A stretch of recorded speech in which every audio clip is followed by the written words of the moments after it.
नाजरीन, मैं हूं बिस्मिल्लाह आफ्ताब आलम और आप देख रहे हैं उर्दू हिंदी नॉलेज चैनल। देखिए, आइए आज बात कर लेते हैं जो काजी अब्दुल सत्तार हैं उनका लिखा हुआ अफसाना है पीतल का घंटा। इसका हम जो है वो तनकीदी जायज़ा आपके सामने पेश करेंगे, साथ ही साथ में इसका खुलासा आपके सामने रखेंगे। और इनमें 3 चीज़ें आपको याद रखना है। मरकज़ी किरदार आपको याद रखने हैं, किरदार कौन कौन से हैं। कहानियों में ज़्यादा चीज़ें आपको जहन में नहीं रखनी। कहानी का खुलासे से आपको ये पता चल जाता है कि पैराग्राफ अगर आया है एग्ज़ाम में तो आप क्लियर कर लेंगे। और दूसरी चीज़ जो है वो कहानी जब जहन में होती है तो आप ऑटोमेटिक पैराग्राफ को पकड़ सकते हैं और उससे खुलासे से पढ़ने से किरदार आपको बहुत आसानी से याद हो जाते हैं। तो आप सबसे पहले तो इसके किरदार देख लीजिए। ज़्यादा किरदार भी नहीं याद करने की ज़रूरत होती है, इसीलिए मैं आपके सामने चीज़ें ऐसी लेकर के आता हूं जो याद रहें। काजी इनाम हुसैन इसका किरदार है पीतल के घंटे का, अफसाने का। साथ साथ में जो है वो दादी हैं, तो दादी जो है वो काजी इमाम हुसैन की बीबी का ही नाम है, उन्हीं को दादी कहा गया है। इसमें एक किरदार और है रावी, जो नाम आपको याद रखना है। रावी का कैरेक्टर इसी में है और ये कैरेक्टर जो है वो इस अफसाने का मरकज़ी कैरेक्टर है, या यूं कहें कि फ्लैशबैक में पूरी कहानी यही सुनाने का काम करता है। इसके बाद में रावी जो है वो काजी इनाम हुसैन का रिश्तेदार है, ये तो आपको मालूम है। और एक कैरेक्टर और आपको याद रखना चाहिए और इम्पॉर्टेंट है, वो है शाहजी। शाहजी नाम का एक कैरेक्टर है जिसके हाथ काजी इमाम हुसैन जो होते हैं वो पीतल का घंटा फरोख्त कर देते हैं, बेच देते हैं। तो इतने कैरेक्टर आपको याद रखना है। देखिए, आप यूपी के किसी भी एग्ज़ाम की तैयारी कर रहे हैं तो एमसीक्यू की प्रैक्टिस करने के लिए और सारी चीज़ों के लिए आप मेरी किताब जो स्क्रीन पे दिख रही है शाहीन को ख़रीद सकते हैं, बहुत कम दाम में आपको मिलने वाली है। और साथ ही साथ में और ज़्यादा पढ़ाई के लिए आप मेरे चैनल को सब्सक्राइब कर सकते हैं, आप जुड़ सकते हैं। अच्छा लगे तो लाइक कर सकते हैं वरना डिसलाइक कर सकते हैं। आइए खुलासे पर बात करते हैं। देखिए, फटाफट हम बता देंगे और इसमें चीज़ें आप पढ़ भी सकते हैं और नहीं तो हम आपके सामने ही चीज़ें रख देंगे। देखिए, आज़ादी से पहले अवध के एक गांव भसूलपुर में बड़ा घंटा बजा करता था। पीतल का घंटा इसी को बताया जाता है, घंटा बजा करता था जो पीतल का था, ठीक है। और ये काजी इनाम हुसैन जो हैं उनके खुलूस व मोहब्बत और मेहमान नवाजी के बाइस मेहमानों के एजाज़ में बजाया जाता था। आपने देखा होगा जब जहांगीर की हिस्ट्री पढ़ेंगे वहीं से ही मुतासिर होकर के लिखा गया है, इसीलिए तारीख़ी नावल निगार और अफसाना निगार के हैसियत से भी जाने जाते हैं काजी अब्दुल सत्तार। तो वहाँ पर भी एक जंजीर बजाई जाती थी जिससे न्याय मिलता था। इसी तरह का कुछ छोटा निज़ाम इन्होंने बना रखा था अपने वहाँ, किन्ने, काजी इमाम हुसैन ने। शॉर्टकट में बताते चलते हैं, गौर से सुनिएगा। तो इनके वहाँ पीतल का घंटा बजाया जाता था जो काहे की अलामत था, मेहमानों की मेहमान नवाजी की अलामत था, और साथ साथ में इनकी जो खुद मुख्तार हुकूमत थी उसकी भी अलामत यही माना जाता था। ये घंटा जो था वो काजी इमाम हुसैन की सल्तनत या उनकी एक अलहदा जो हुकूमत थी, मैं बताता चलता हूँ तो आप उसी को या तो आप पढ़ सकते हैं स्क्रीन को रोक रोक करके। अलहदा हुकूमत थी, उसी की अलामत के तौर पर बजाया जाता था। आगे देखिए, ये घंटा बजाया जाता था भसूलपुर गांव में। काजी इमाम हुसैन की हवेली थी और बागात थे। इस गांव के अंदर जो है अवध का माहौल दिखाया गया है और वहाँ की नवाब दिखाए गए ना, ये काजी इनाम हुसैन। तो अब ये देखिए, इनाम हुसैन जो है वो एक नवाब हैं। अब इन्होंने क्या करा था, इनके वहाँ हवेली थी, बागात थे, घोड़े थे, भाई जो नवाबों के वहाँ होते हैं, नौकर चाकर थे, ये सारी चीज़ें थी, यानी बहुत पैसा था। इनको लोग जो है वो झुककर सलाम किया करते थे। और आज़ादी से पहले रावी जो इनका रिश्तेदार है वो इस कहानी को बयान करता है। इस कहानी का मैंने कहा टेक्निक कैसे इस्तेमाल हुई, तो फ्लैशबैक की कहानी है ये। और काजी इनाम हुसैन जो हैं उनका रिश्तेदार है। आगे देखिए, काजी जो इनाम हुसैन हैं वो रावी की शादी में जाते हैं। मतलब ये काजी साहब पहले उनकी शादी में गए थे, रावी की शादी में जाता है और फिर उसे अपने यहाँ आने की दावत देते हैं। अपने वहाँ बुलाया काजी साहब ने उसी लड़के को, ऐसे रावी को, अपने रिश्तेदार को। तो रावी जो है वो इनके घर आया है और ये कहानी बता रहा है कि काजी इमाम हुसैन के घर जाता है दावत पर। दावत के बाद रावी की जो है वो गाड़ी जब अचानक वसूलपुर गाँव के करीब ख़राब हो जाती है। ये कहानी बता रहा है कि मैं एक बार इनके घर पे गया और कहानी मतलब जो है मेरी गाड़ी ख़राब हो गई। गाड़ी ख़राब हो जाती है तो आज़ादी से पहले इस रावी को दी थी ये दावत जो थी, ये शानदार जो दी गई थी, ये आज़ादी से पहले दी गई थी। और कह रहा था मेरी जब दावत में गए तो मेरी गाड़ी ख़राब हो गई थी। तो रावी काजी के घर पहुंच जाता है गाड़ी ख़राब होने के बाद। और उस वक्त मंज़र क्या था, ये रावी काजी के घर रास्ते का मंज़र बयान करते हुए कहता है, मैं थोड़ी देर खड़ा बिगड़ी हुई बस को देखता रहा, फिर जुते हुए खेतों में इठलाई हुई पगडंडी पर जाने लगा। सामने शानदार मस्जिद खड़ी थी, यानी इन्होंने मस्जिद भी बनवा रखी थी अपने गांव में, और वो मस्जिद जो है वो इन्हीं की बनवाई हुई है। उसी के आगे इनके बाग हैं वगैरह सारी चीज़ें हैं। ये चीज़ें बता रहा है गाड़ी ख़राब हो जाने के बाद जब इनके घर पहुंचा। जैसे ही काजी इमाम हुसैन ने अपनी जवानी में बनवाया था, किसको, मस्जिद को बनवाया था। सामने मैदान के दोनों तरफ टूटे फूटे मकानों का सिलसिला था, यानी तोड़े फोड़े जा रहे थे, जिनमें शायद कभी वसूल के जानवर रहते होंगे।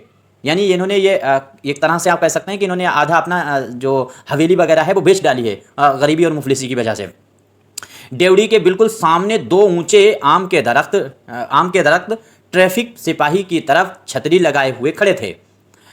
डेवढ़ी के दोनों तरफ इमारतों के बजाय इमारतों का मलबा था। दिन के 3 बजे थे। वहाँ उस वक्त ना कोई आदमी था ना कोई आदमजाद, मतलब ऐसा सन्नाटा था।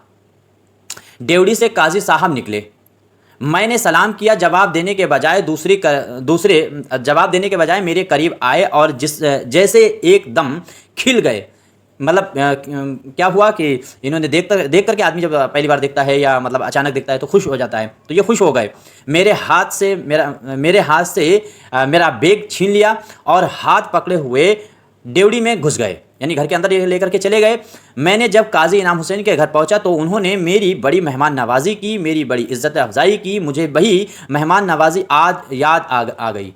ये बता रहा है कहानी पुरानी, जो उन्होंने 1947 से पहले काजी साहब ने एक दावत पर आया था। जब काजी साहब के घर पे ये दावत पे आया तो ये वो कहानी बता रहा है पीछे से। कौन बता रहा है? तो रावी काजी, क्योंकि काजी इनाम हुसैन जो हैं उनके रिश्तेदार भी हैं, तो उनकी मेहमान नवाजी की खातिर काजी इनाम हुसैन के अब क्या कि उसने वो पीतल का घंटा बेच दिया। यानी इनके घर पे जो इनकी हुकूमत की अलामत था पीतल का घंटा, पैसे ना होने की वजह से इनकी मेहमान नवाजी की खातिर इन्होंने वो पीतल का घंटा ही बेच दिया काजी साहब ने और फ़रोख्त कर डाला। यानी काजी हुसैन के माली हालात अब वो नहीं रहे जो तकसीम से पहले थे, मगर मेहमान की शान शौकत को बरकरार रखने के लिए, मेहमान का एजाज़ और इकराम करने की खातिर उन्होंने अपना कीमती असासा और सरमाया भी फ़रोख्त कर डाला, मगर रावी को कानो कान खबर ना होने दी। मतलब ऐसी नवाजी जो है मेहमान नवाजी की है कि उनको खबर भी नहीं होने दी और अपने पैसे का इंतज़ाम उस घंटे को जो उनकी हुकूमत का अलामत था उसको बेच डाला, और वो जो हमेशा बजा करता था, उनकी शान की मतलब जो है अलामत ये घंटा बना हुआ था। अब आगे क्या होता है, उनकी रियासत की अलामत और ख़ुद, ये तो आपको अभी मैं अपने आप ही बता दिया मैंने, ज़्यादा अरसे तक मुसलसल बचता चला आ रहा था। आगे देखिए, रावी की रुखसती के वक्त, यानी जब रावी उसके घर से मेहमान नवाजी के बाद घर से छूटा तो काजी साहब की बीबी, जो दादी कहा गया है, जो बीबी थी वो दादी कहा गया है, वो आती हैं इस रावी के पास और मिठाई और गाड़ी के किराए के पैसे भी देती हैं और उसको 10 रुपये पकड़ाती हैं। याद रखिएगा कि काजी साहब की जो बीबी हैं उन्होंने रावी को कितने रुपए दिए थे? तो 10 रुपये दिए थे। बाई चांस इस तरह का सवाल पूछ लेते हैं। पकड़ाती हैं और आगे क्या है, तो 10 रुपये का नोट इसे पकड़ाती हैं। हाँ, रावी लेने से उसे इनकार करता है तो दादी क्या कहती हैं कि उस वक्त कहती हैं कि गज़ब का खुदा का तुम ज़िंदगी में पहली बार आए हो और इस पैसे को रख लो। मैं तुमको जोड़े के नाम पर एक चीट भी ना दे सकी, यानी एक कपड़े का टुकड़ा भी नहीं दे सकी। कम से कम मुझे ये और करना चाहिए था आपके साथ, बट जितने रुपए हैं वो उतने रख लो, ये कह रही हैं। मैं भैया तेरी दादी फ़कीरन हो गई, भिकारी हो गई। तो रावी पर इस मेहमान नवाजी का राज उस वक्त फाश होता है। अब देखिए कि उन्होंने कैसे इनकी मेहमान नवाजी की। उस वक्त फाश होता है जब वो गाड़ी पर सवार होकर वापस जा रहा होता है और रास्ते में शाहजी, ये कैरेक्टर अगला कैरेक्टर है जिसके हाथ इन्होंने घंटा बेच दिया था, शाहजी नाम का एक बंदा है, मिलता है इसको, बंदा है, उसकी भी गाड़ी है, जो तांगा मतलब इक्का उसका था, वो ख़राब हो जाता है। तो मतलब रावी की भी तो गाड़ी ख़राब थी, तो उस रावी अपनी गाड़ी ख़राब हो जाने की वजह से जो दूसरा इक्का वाहन है शाहजी उसके उस गाड़ी पर बैठ जाता है। रावी की बिगड़े गाड़ी में भी सवार हो जाता है, तो वो उसकी ही गाड़ी में सवार हो जाता है।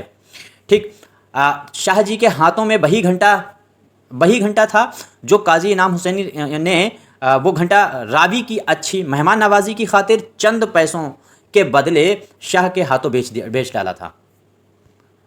अब आगे देखिए, पूरी कहानी रावी, दादी और काजी हुसैन के इर्द गिर्द घूमती है। ये 3 कैरेक्टर आपको याद रखना है, खासतौर से 4 कैरेक्टर हैं, एक शाहजी का भी कैरेक्टर है, घूमती है। और पूरी कहानी में असल चीज़ हमारे सामने आती है, वो हिंदुस्तानी तहजीब और रिवायत का एक शऊर है।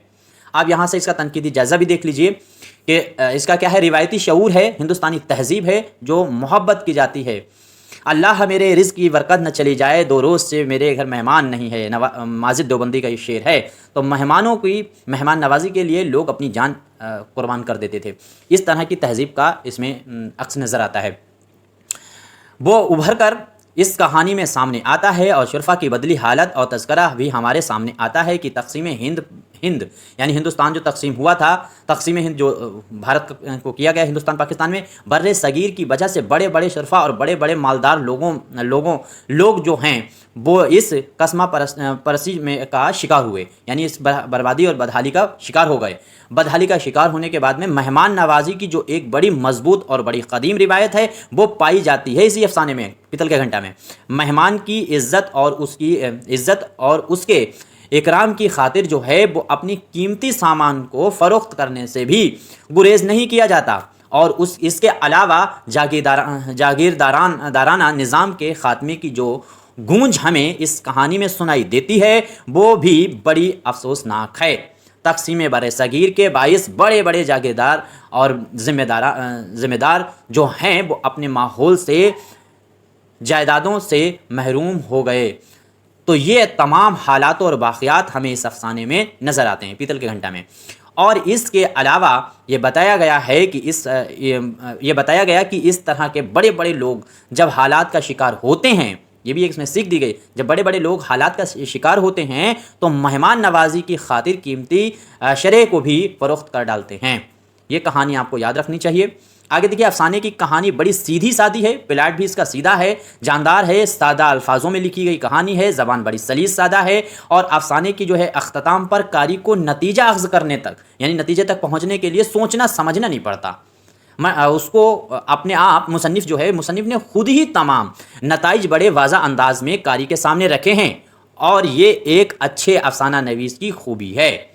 इस तरह से आपको इस अफसाने के बारे में याद रखना है। याद रहेगा कि ये जो ख़ुद मुख्तारी हुकूमतें छोटी छोटी हुआ करती थीं, और जब अंग्रेज़ों की बंटवारे के बाद अंग्रेज़ों ने हिंदुस्तान को आज़ाद कर दिया, फिर उसके बाद बंटवारा हुआ तो उसमें ज़्यादा बर्बाद हुए हैं वो पैसे वाले लोग जिनके पास ज़मीनें थीं या जिनके पास नवावत थी, वो सभी लोग ज़्यादा बर्बाद हुए अंग्रेज़ों से ना होकर के बंटवारे से जितना मुतासिर हुए, क्योंकि हिंदुस्तान से पाकिस्तान जाना है, पाकिस्तान से कुछ लोगों को हिंदुस्तान आना है, इस तरह के हालात बने रहे।